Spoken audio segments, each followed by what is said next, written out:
cool. You can open the doors and stuff. You can change the colors.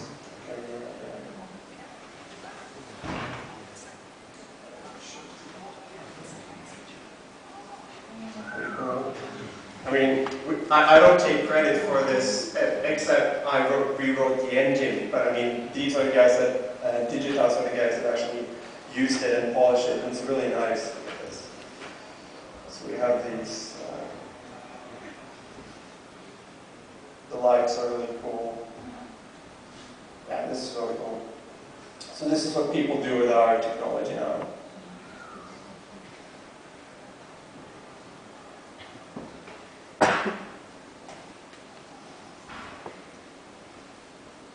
So, but to help in games development, because as we enter the hardware accelerated development, a lot of people are interested in actually creating games for the web. Before, with the 4,000 or so triangle limit, it was really hard. I mean, John would say that's what you put in character, in single character. To build an entire world with 4,000 triangles, it's extremely limited. So now we're trying to accommodate for this new interest from the gaming industry. So, okay, I'm sorry for the graphics, but this is actually a really nice rendered in Blender diagram of the Away3d platform. But you can see the text, so that's fine. So Away3d is the rendering engine that we've been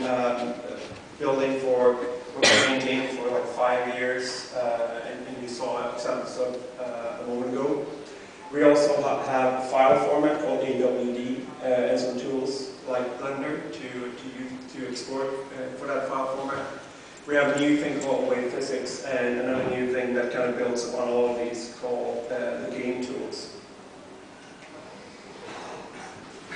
Away3d is a separate library, but it's really tightly integrated. It's built or based on the Bullet engine, so it's actually a port of the Bullet engine, which is open source, as you know, and used in Blender, for instance, and it's also used in movies like 2012 and games like Grand Theft Auto. It's really impressive physics engine.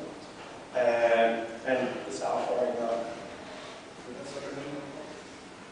It's actually, we're using the C code, which is cross-compiled.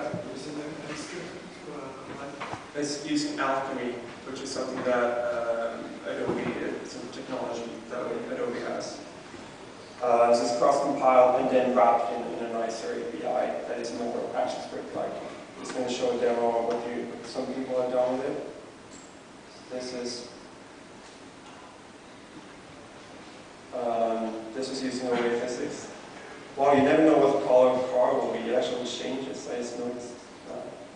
But this is using triangle mesh physics, which is actually like the best that you can get if you want. The guy who programmed this is not. I mean, the camera is extremely annoying. Why is it not following?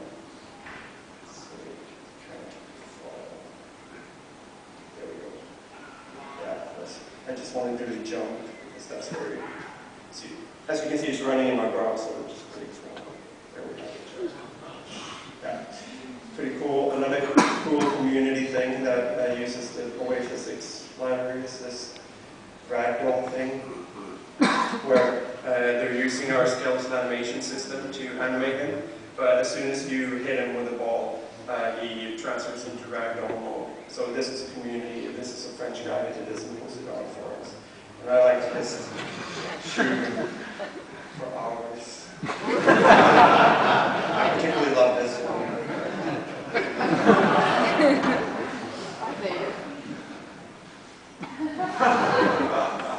Maybe I'll just do this for the rest of my time. I don't think I could entertain you more than I should have kept that for last, I guess. So that's Away3d in use.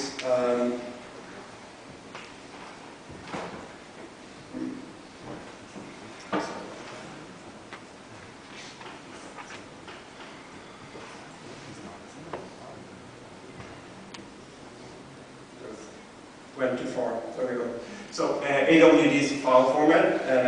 That is my little baby. I designed it. It is I mean, in Blender we have the blend files, and blend, the format is actually very impressive. But on the web and for to transfer stuff, there aren't any real good file formats. A lot of people like Collada.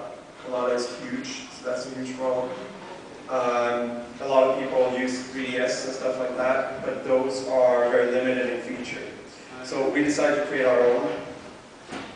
So it's called AWD, which stands for Away3d. It's a compact format, and it's free and open source, so all the tools are open source, and all the file format specification is open. And the important thing here for the rest of my talk is that it's user expandable. It's also backwards and forwards compatible like the blend files. And right now we are supporting Blender and Maya, backwards and forwards code, and more are coming as well. And then finally this thing called Away Game Tools. So this is the recent edition. It's sort of like a general purpose suite of utilities for game development. So things like parsing game maps, that's something that all games want to do. Input context management, like how to map keys to certain actions, that's something that all games want to do. So we're trying to simplify those common game tasks so that you can build your own engine on top of this. So I'm just going to show you a little game demo using this. This is the one that I built in 30 minutes using, obviously not the artwork wasn't built in 30 minutes, but all the code for it was.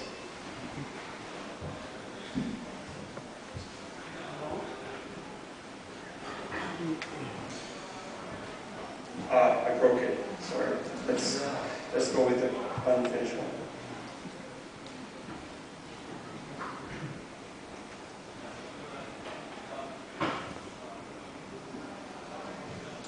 Great, so this is just my tiny little game demo with a controller here working around. You can have it run. I'm gonna play it with both my hands. I'm just gonna put the mic down.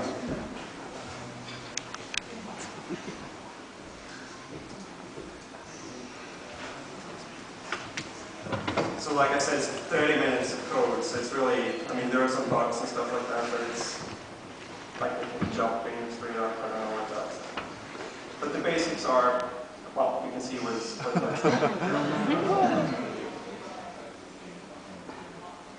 we have some nice things, like if you move the camera towards